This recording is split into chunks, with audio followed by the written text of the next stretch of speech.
గౌరవనీయులు సహచర మంత్రివర్యులు స్థానిక శాసనసభ్యులు ప్రియ మిత్రులు శ్రీధర్ బాబు గారు, గౌరవ మంత్రివర్యులు కోమటిరెడ్డి వెంకటరెడ్డి గారు, గౌరవ మంత్రివర్యులు పొంగులేటి శ్రీనివాసరెడ్డి గారు, గౌరవ మంత్రివర్యులు పొన్నం ప్రభాకర్ గారు, పెద్దలు గౌరవనీయులు శాసన మండలి సభ్యులు జీవన్ రెడ్డి గారు, గౌరవనీయులు పార్లమెంట్ సభ్యులు వివేక్ వెంకటస్వామి గారు, అదేవిధంగా ఇంజనీర్ ఇన్ చీఫ్ మురళీధరరావు గారు, ఇతర ఇంజనీర్లకి, అదేవిధంగా ఎల్ఎన్టీ నవయుగ ఆఫ్కాన్ సంస్థల సీనియర్ పెద్దలకి, మరి ఇక్కడ చేసిన ప్రజాప్రతినిధులకి, జిల్లా కలెక్టర్ గారికి, ఎస్పీ గారికి, ఎంతో కష్టపడి ఇంత దూరం హైదరాబాద్ నుంచి కరీంనగర్ వచ్చేసిన నా మీడియా మిత్రులందరికీ కూడా నమస్కారం. ఈరోజు మేము ఈ Medigadda barrage visit inspection program పెట్టుకున్నాం.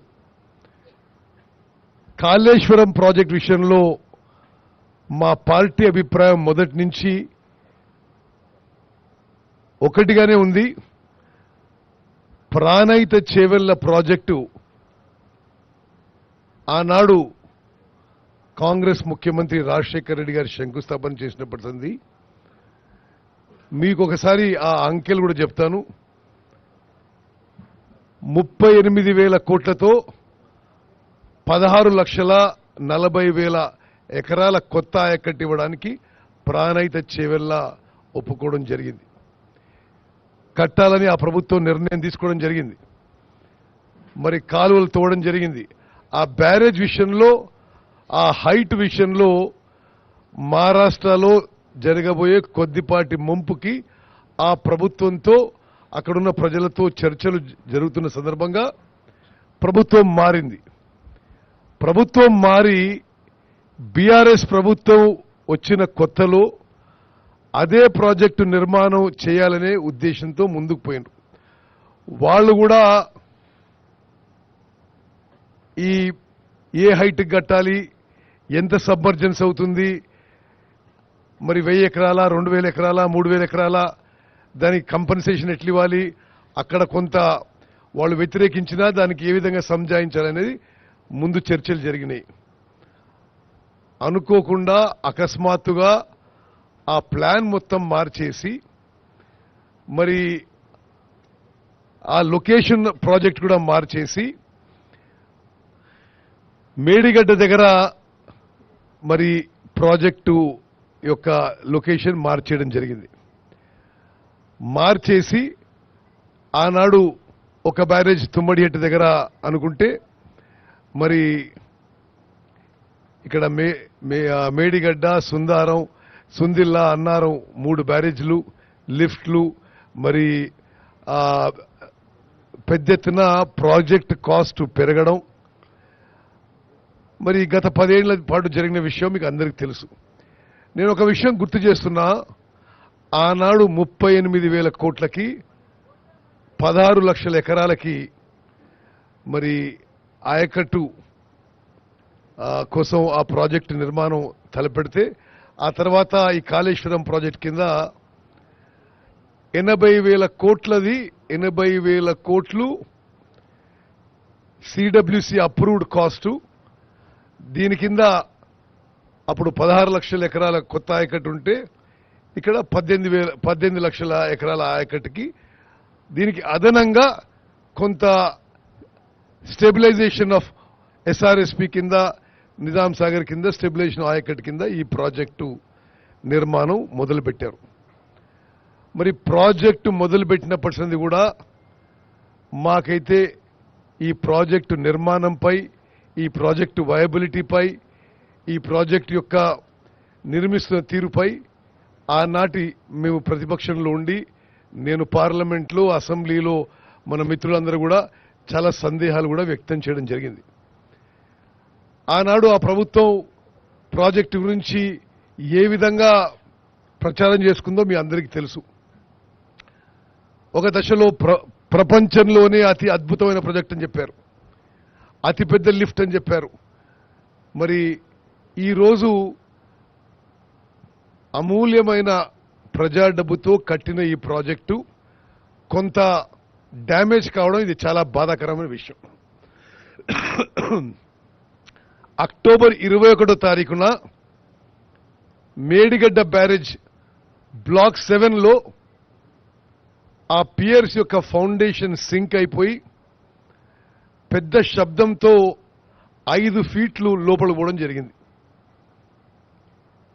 సరే, ఆ తర్వాత అప్పుడు మేము ప్రభుత్వంలో లేము. అక్టోబర్ 21వ తారీఖు నుంచి డిసెంబర్ 3వ తారీఖు వరకు గత ప్రభుత్వమే ఉండింది.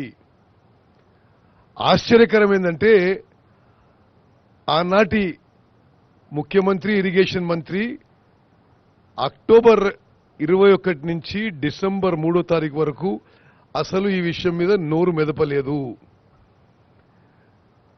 అంటే ఎంత 10 + 30 40 45 డేస్ పాటు ఇంత మేజర్ ఇన్సిడెంట్, 10 ఏళ్ల పాటు ప్రపంచంలోనే అద్భుతమైన కాళేశ్వరం ప్రాజెక్ట్ కడుతున్నా అని చెప్పిన పెద్ద మనిషి ఇంత మేజర్ డ్యామేజ్ జరిగితే దాన్ని విజిట్ చేయడం కానీ, రివ్యూ చేయడం కానీ, దాని మీద ఒక స్పష్టమైన స్టేట్మెంట్ ఇవ్వకపోవడం ఇది దురదృష్టకరం. మేము 7వ తారీఖు అంటే ఒక 10 రోజుల క్రితం మేము బాధ్యతలు తీసుకొని ఇది చాలా సీరియస్ ఇష్యూ అనే విషయం పరిగణించుకొని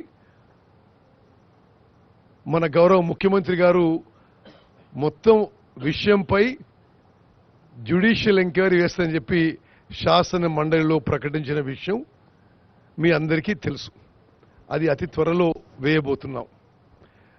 మరి ఫీల్డ్లో విషయాన్ని ఒకసారి పరిశీలించి మన ఇంజనీర్లని, అదేవిధంగా నిర్మించిన ఏజెన్సీలని సైట్ మీద ఒకసారి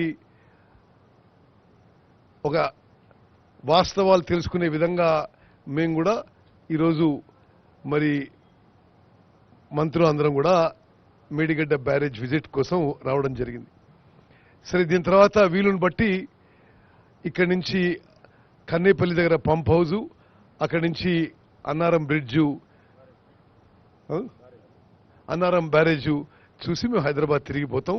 నిజంగా నేను మీడియా మిత్రులకి మనస్ఫూర్తిగా మీరు ఇంత దూరం నుంచి వచ్చి ఈ విషయాన్ని కవరేజ్ ఇవ్వడం మరి మనస్ఫూర్తిగా మీకు ధన్యవాదాలు తెలియజేస్తున్నాను. ఇప్పుడు ఈ మేడిగడ్డ బ్యారేజ్ విషయంలో సరే నిపుణులు వారి యొక్క అభిప్రాయం తెలియజేస్తారు. ఆ తర్వాత సరే మేము ఈరోజు కొంత వాస్తవాలని పరిశీలన చేయడానికి ఈ విజిటు, ఇక్కడి నుంచి తిరిగిపోయిన తర్వాత ముఖ్యమంత్రి గారితో సమావేశమై తుది నిర్ణయం కూడా ప్రకటిస్తామని చెప్పి నేను మనవి చేస్తూ 2-3 విషయాలు చెప్పాలి మీకు. అంటే ఇప్పుడు ఈ అంకెలు చూస్తుంటే కొంత ఆశ్చర్యపోవాల్సిన అవసరం ఉంది. సిడబ్ల్యూసి అప్రూవ్ చేసిన కాస్టు 80,000 కోట్లు. ఆ 80,000 కోట్లు క్రమక్రమంగా పెరిగి మరి ఇప్పుడు ఆల్మోస్ట్ 1,50,000 కోట్లకు చేరుకుంటుంది ఈ ప్రాజెక్ట్ కాస్ట్.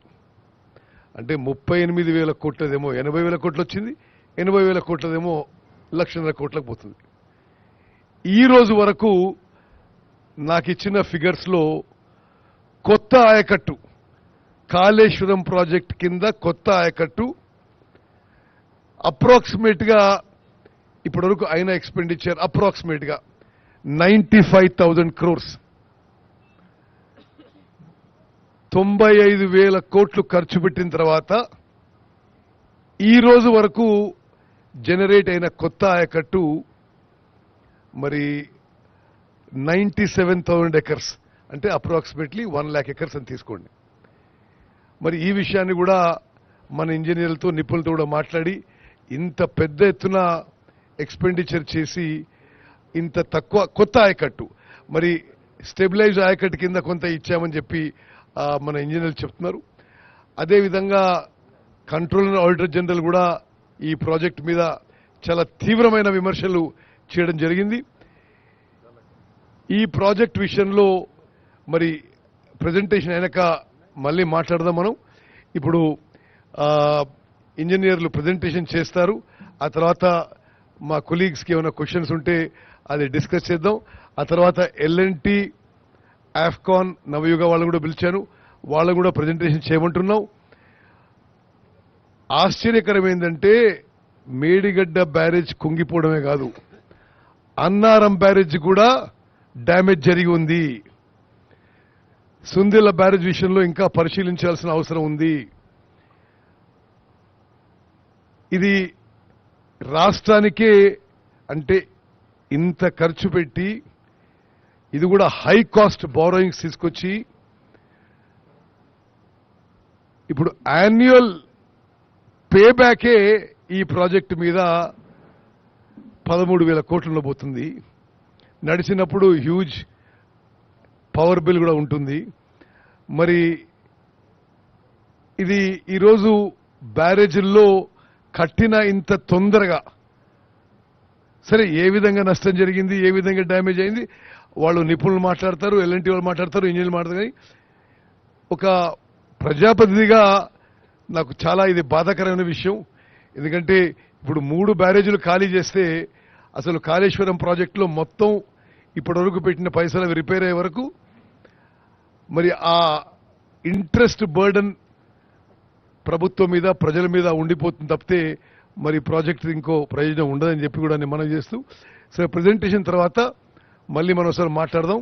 కొంత ఓపికతో ఉండాలని చెప్పి మిమ్మల్ని కోరుకుంటూ ఈఎన్సీ గారు మరి ప్రజెంటేషన్ ఎవరిస్తారో చూడండి.